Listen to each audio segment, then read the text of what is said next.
ఆయన ఉండేది చూస్తే రుద్రభూమిలో, వేసుకునేది చూస్తే బ్రహ్మాండమైనటువంటి పుర్రెల మాల, కొని చేతిలో పట్టుకునేది చూస్తే బ్రహ్మకపాల, తాగేది చూస్తే హాలాహలం, ఒంటి మీద చూస్తే పావులు, కట్టుకునే చర్మం చూస్తే, వస్త్రం చూస్తే రక్తం ఓడుతున్నటువంటి ఏనుగు తోలు, పైన కప్పుకున్నది చూస్తే పులి తోలు. ఇన్ని అవలక్షణాలతో కనపడిన వాడిలా కనపడుతూ కొని ఇటువంటి మూర్తి ఏమిటో ఇంత మంగళకరంగా ఉంటాడండి స్వామి. శంకరుడి దగ్గరికి ఎవరిళ్ళైన పాదాలు పట్టుకోగలరు. బుస్సను పక్క పాములా, ఓ పక్క రక్తం ఓడుతున్న ఏనుగు చర్మమా, ఓ పక్కనేమో 3 కన్నులా, ఓ పక్క చంద్రవంక, పెద్ద జటాజూటమా, ఏమందం ఉందండి శంకరుడికి.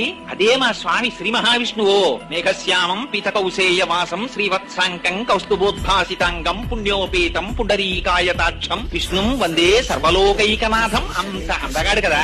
ఏమిటండి శివుడు ఎందుకు ఇలా ఉంటాడు అనుకుందామంటే చిత్రం ఏమిటో తెలుసా అండి.